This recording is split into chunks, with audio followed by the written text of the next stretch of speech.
Hello and welcome to this week's edition of In the Ring. I'm your host, Nick Delory, and I'm very happy to announce I have a guest here named Peter Wood. Peter, thanks for coming on the show. Thanks, Nick. It's great to be here. It really is. Thank you. You're an accomplished boxer, trainer, and author so far of 2 books. Yes. So tell us about your first book, Confessions of a Fighter. I wrote Confessions of a Fighter in the 80s, and it did very nicely. It went to Hollywood for an option. That means it goes into film. But I guess the writers couldn't quite get the hook on it, so it never transpired it never went into film. But now a publisher from Ringside Books, who remembered the book, wanted to republish it, and now we republished it this year, along with A Clinched Fist, which is this book here, which was a memoir. This is the first memoir, second memoir, about my boxing experiences. This one is when I went into the gloves and fought all the way into the finals of the Madison Square Garden in 1971. And it's about the crazy, wild time that I had, going step by step, fight by fight by fight. And that's what this is about. And those are the gloves that are hanging around your neck right there. Exactly. This is what I won in Madison Square Garden, and I hang on to these dearly. People ask me, if there's one thing, you have a fire, what would you get? That would be these gloves. They really mean a lot to me. I wrote a book about that experience, and that really helped explain me to myself with writing this book. What the heck am I doing fighting? What the heck am I doing in this ring? Why do I want to be here? And boy, did I want to be there. But I loved boxing, and I hated boxing. I had this love-hate relationship. And the book explains that to myself, and hopefully to my readers. And it came out with this. And this book is 20 years later or so. I'm in White Plains, and someone sees me on the track doing some road work, and I guess I must have been doing a little shadow boxing. Hey, are you a boxer? I used to be. We're looking for a coach. Oh? He says, would you be interested? He says, no. I said, you know, I've been there, done that. He says, well, it's for $20,000. And I said, oh, I can't do anything just for the money. I can't. I says, no. He says, no, you'd be great. You're a teacher.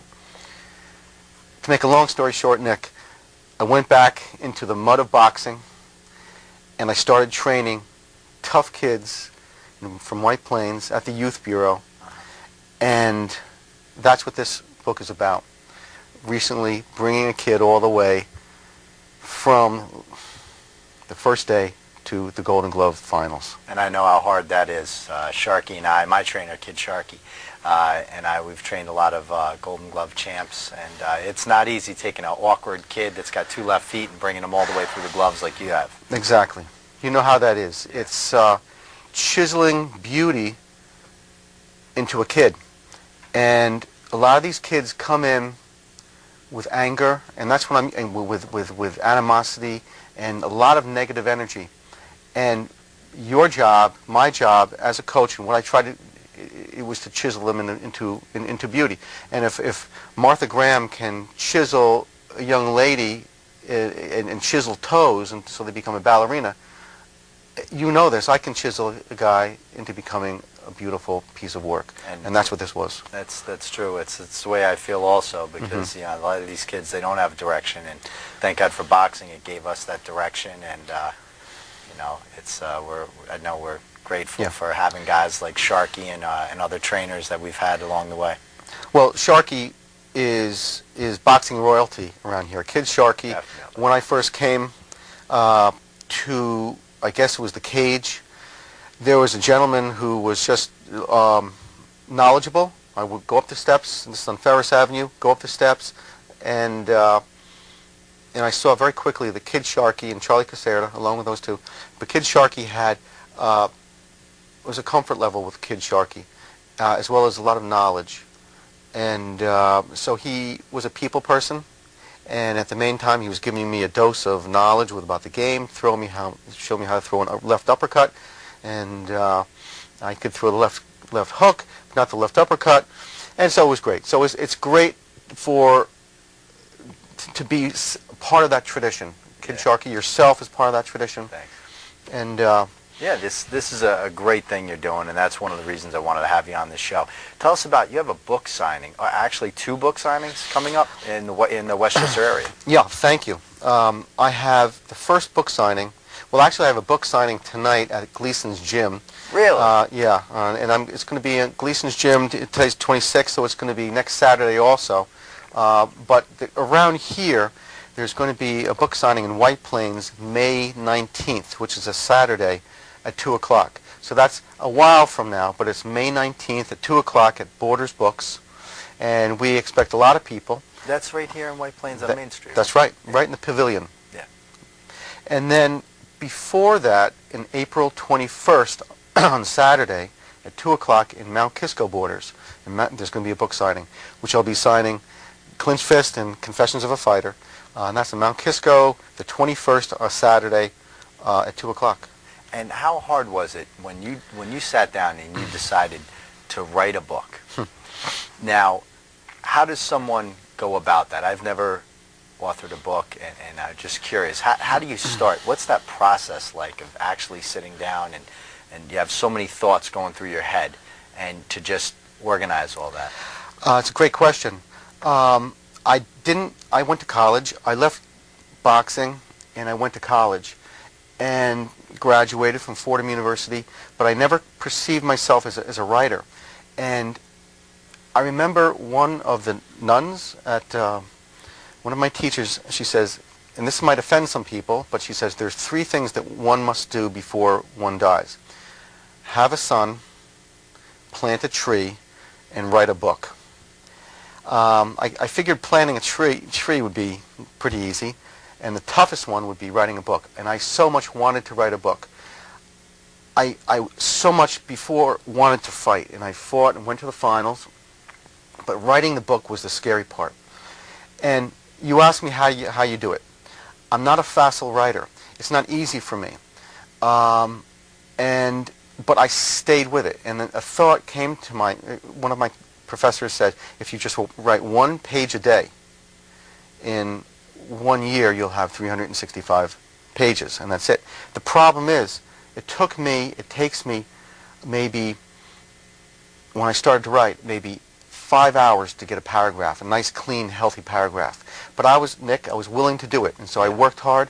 I wasn't a great fighter, but I had a lot of chutzpah. I had a lot of tenacity. And with writing, it's the same way. I pecked out each letter, and I punched out each paragraph, and I finally came away with a story. And the story, there was no fiction here. I just retraced what I did as a fighter. So it's a memoir. And so I didn't have to think up a plot line. The plot line was there. And boxing is great. With Rocky, it lends itself to the screen. The plot line is there. You work to the main fight. Yeah. Here, I worked from the first fight to the second fight. I had 7 fights to go into the finals. And I layered it. So it was like, I think in my mind, like a layer cake. First fight, and then in the first chapter, first fight. Second chapter, my home life, which was a doozy. Next chapter, fight. Next one, home life. Fight. Girlfriend. Fight. Stepfather. Fight. So I layered it. So it wasn't just fighting. It had to do with my, I don't know, difficulties living with a stepfamily and a stepfather. Yeah. And you yourself, I'm sure you show me a boxer, and I'll show you an unhappy childhood. Yeah. And I see that as a coach. My childhood was less than stellar. I was fortunate to have a mother and father, and they loved. But you know what? Things happen, and so boxing. This story is about a sad, angry, depressed kid who was transformed through boxing, a boxing tournament, to, I think, someone who's pretty healthy, someone who's talking to you now, and someone's a teacher at White Plains High School, and relatively healthy. This is a true thing of myself too. I feel that boxing's done that for me. I had a similar unhappy childhood, and that whole father stepfather thing. Oh. it's not easy for kids, you know, boy or girl. But you have kids of your own. Yes, I'm blessed with one beautiful child, Zoe Makepeace Wood, and she's a fighter in her own way. I mean, she hits the tennis ball. She has music lessons. She loves school. I do not love school. In fact, I'll tell you a secret here, Nick. Me being a teacher at White Plains High School, I feel like I'm a criminal returning to the scene of the crime. You know, but you know what? I relate to my students. You know, Yeah. all different levels of kids, and I think that's why I like it so much. Is because I like kids, Yeah. and because I got out the stuff. Boxing is beautiful in that it disinfected my brain. Exactly. And every day, you know how it is. You go into the gym, and you guys that you train, at the end of the day, they feel strangely pure, strangely clean. The boxing does that for you. And somehow, some way, I kind of intuit, like I knew unconsciously that this is it was my sick way to remain healthy, in a strange way. You know, punching people is not the best thing, but you know what? It's the next best thing, and it's a skill. And they're punching back, too. And they're punching back, and they're punching in a ring. You're right, and it's not in the alley somewhere. This is very true, and it's like Sharky always says, it's better to have them sweat in the gym than bleed in the street. That's right. That's right. I like that. Now, Sharky said that, huh? Yeah, I like the way that you light up when you talk about, like I do, when you talk about your child. You know, I have my son Dylan, and you have Zoe, and we're just blessed. And I haven't wrote a book, so you're definitely ahead of me on that.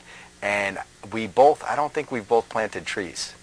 So maybe we got to do that stuff. Well, let me ask you a question. This is a personal question, Sure. and if you don't want to answer it, if you do plant a tree, or when you do plant a tree, what kind of tree is it going to be? Something that bears fruit, maybe an apple tree. I would think. I love to go apple picking with my son, so you know, when that comes around in the fall.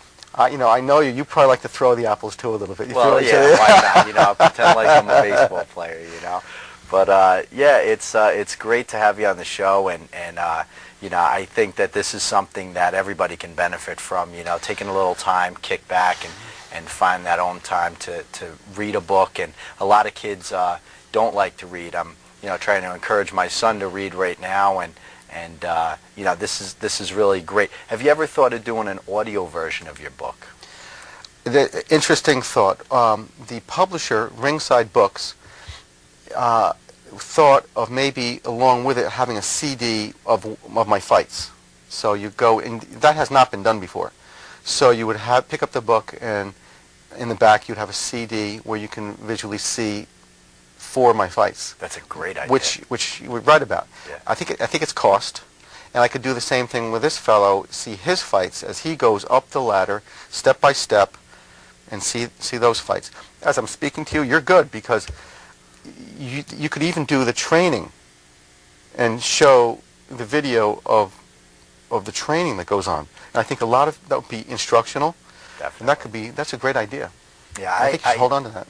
I videotaped a girl I was training for the Golden Gloves from the first day, and I asked her. I said, do you mind if we videotape all these sessions from learning the footwork and how to throw the jab to the conditioning exercises, all the way through to her going into the Golden Gloves, and then edit it down with hundreds of hours of footage.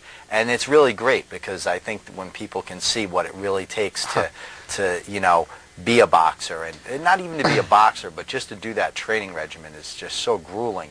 But it does, like you said, it makes you feel cleansed. At the end of the day, after you're done working out, you feel dynamite.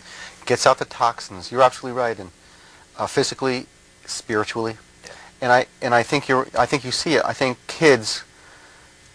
people like to be challenged. They like to see how they like to have some kind of vigorous activity. And I think in our life, around at this point in our history, things are kind of easy sometimes, and so I think they need that challenge to see how tough they really are, where they can dig down into the basement of their soul and see what's down there. That's true.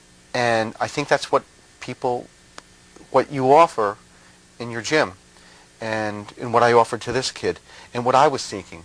It's like at this point, this is like my bar mitzvah. It's like a bar mitzvah is to become a man. And in this book, Confessions, it's a coming of age where that tournament, when I started, Peter Wood at the beginning in February was a different Peter Wood in April when I ended. And it was a little bouillon cube packed with flavor, and it was so powerful. And there was a book in there. And I think everyone, you say you haven't written a book, you have a book to write, or maybe you'll write in a different sense. I think everyone is an author. You author your own life. When I was here, I didn't think of myself as an author or writer, but you reinvent yourself, and I think you reinvented yourself. Perhaps I don't know your background, but here, probably when you were 18 years old, you wouldn't have thought you'd be with the lights here. So you've reinvented yourself. This is very true. This is very true. It's, so I think that I owe it all to guys like Kid Sharkey and Charlie Caserta, and they're all great guys. I wanted to talk about White Plains High School. You're a teacher there. English teacher. English teacher.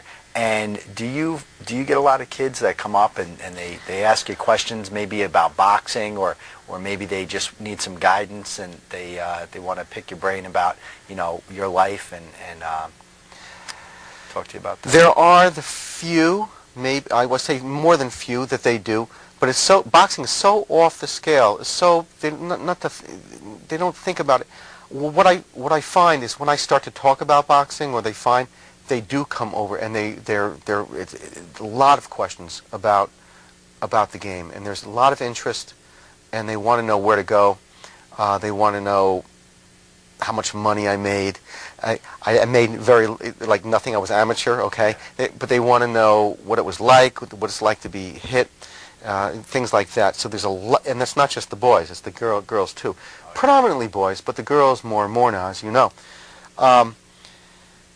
White Plains High School, when one walks through the hallways, it's amazing. You see all different shapes. You see kids that should be on the basketball team who are not. Kids who should be, I don't like the word should, but who could do dynamite things on the basketball team, and they're not.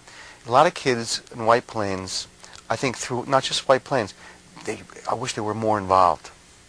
And I think a lot of kids would like to get involved with the boxing, but there's a fear factor there. Yeah. And I can understand that, because it's a crazy sport that, it's the closest thing to assault and battery that our society allows. Yeah. Anything over it is illegal. So boxing is legal, but it's at the end of the spectrum. And that's the beauty of it in my mind. It allowed me to go absolutely crazy. And I needed to go crazy because it purified me somehow.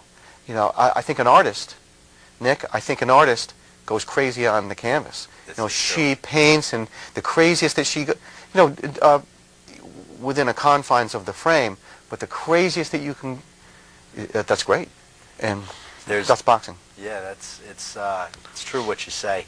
I've seen that there's a lot of kids that don't come to the gym because they think they're going to get hurt, or they're going to have to spar, or it's mandatory that they get in the ring, and it's not the way it used to be. A lot of times, it really depends on the trainers. If you have good trainers that school you and take the time and don't throw you in the ring right away and teach you good defense, but that wasn't like that back in your day. I'm sure it was more of kind of get in and trial by fire.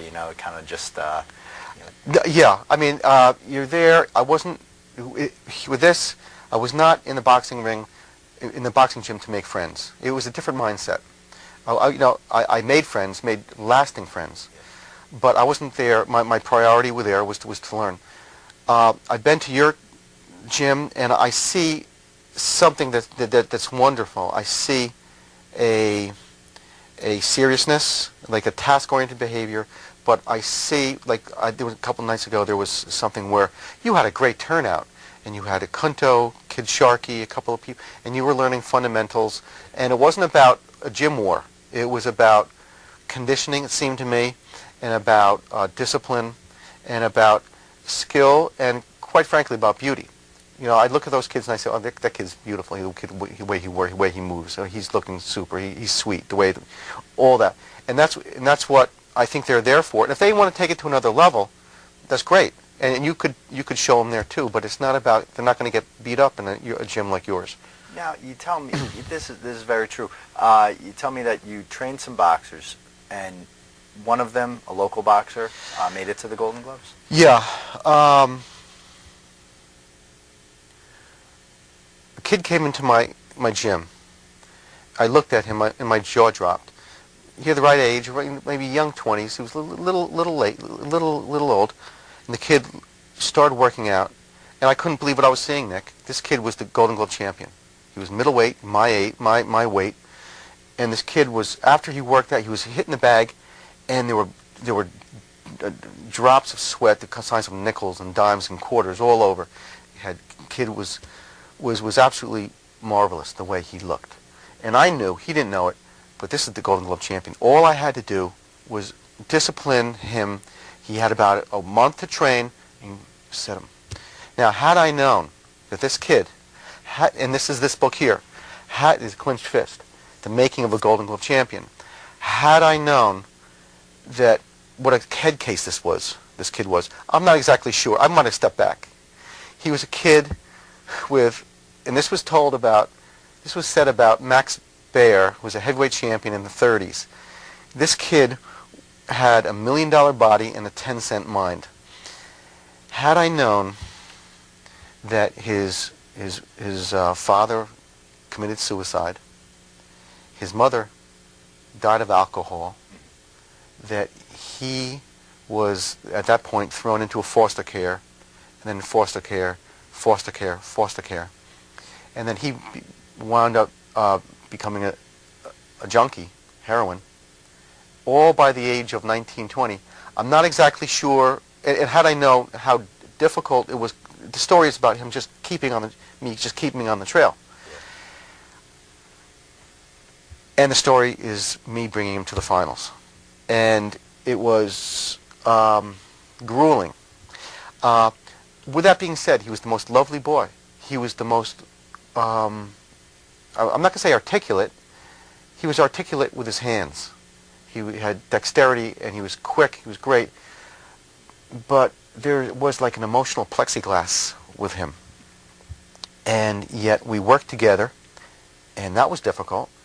And we wound up making beautiful music together. You know, he was great. And you see what happens to him at the end. Right now, he's a professional fighter. That's great. And he fought in Madison Square Garden. And I don't want to say his name right now because I say some pretty indelicate things about him, which are all true. And he might be embarrassed or whatever. But I would not want to have had... I had a sad childhood. This guy had an unbearable childhood. Yet he overcame it. And how do you overcome it? Through boxing. And it seems that we all find that. You know, it's just a beautiful thing that we have that to channel our emotions through that sport and come out with an end result. And it is challenging when you have to train a kid that has all those difficulties behind him. I know Sharky went through a lot with training me, and I wasn't the easiest guy to get along with, and you know, I didn't listen that well. But in the end, it makes for a good end result. And look at what that kid did. He went on to have a better life and a healthier life, and it's all because of you. Well, thank you. He did it. He did it. I kind of showed him the way a little bit, and it was helpful for me and for him that I had been there. So I had been there. He was a fight. I don't know if I could have.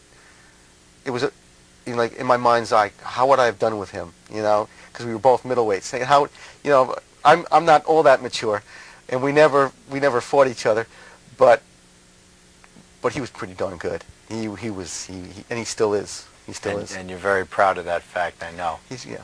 Now I can't let you off the hook. Now you said, I don't mean to turn this around here. You said you were tough on Sharky, and I'd like to know what was it that you gave Sharky a problem with.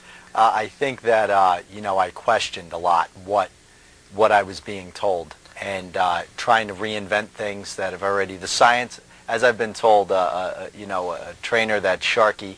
A fighter that Sharky trained who became a trainer, Herschel Jacobs, said, don't try and reinvent it.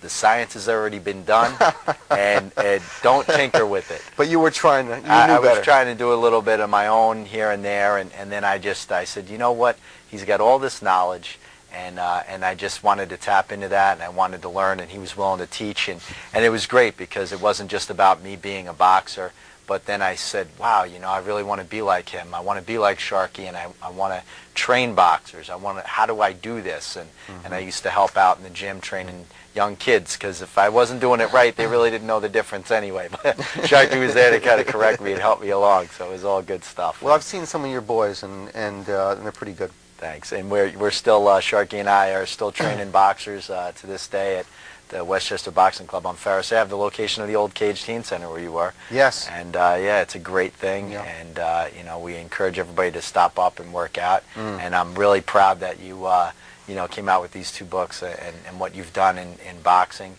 And I hope everybody gets out to come to your book signing. If you want to mention real quick before we close your dates of the book signing one more time, and so people can come out and they can ask you questions. And thanks, Nick. Thank you. May I throw out a 1-800 number, which the books can be gotten, can bought very quickly, and probably just as good, if not better. 1-800-345-6665. That's 1-800-345-6665 to order either of these books, which are memoirs about me boxing. And you can go online and get those? You can go online at Amazon.com. Great. Amazon, I just had a number of students who picked them up, and boy, I feel like an author here. I'm signing, autographing. And then at White Plains, there's going to be a book signing at the Pavilion at the Borders Books in May 19th, which is a Saturday at 2 o'clock. And I would love to have people come over, some boys, girls, men and women, and say hello and hear about your boxing experiences. And that's the best. And, I remember when I used to box, or my father told me how to box, or my father was a boxer. I love these stories, and these 2 memoirs have a lot of that, where shared remembrances. That's great. Peter, thank you very much for coming on the show. Nick, it's been an honor. It's been a pleasure. Okay. And I just want to let everybody know that 1-800 number that you heard, call up, go on Amazon.com, get a copy of either one of the books. They're great books by Peter Wood, a local author here in Westchester. And thanks for tuning in again this week. This has been another edition of In the Ring, and I'm your host, Nicky Knuckles. Keep on punching.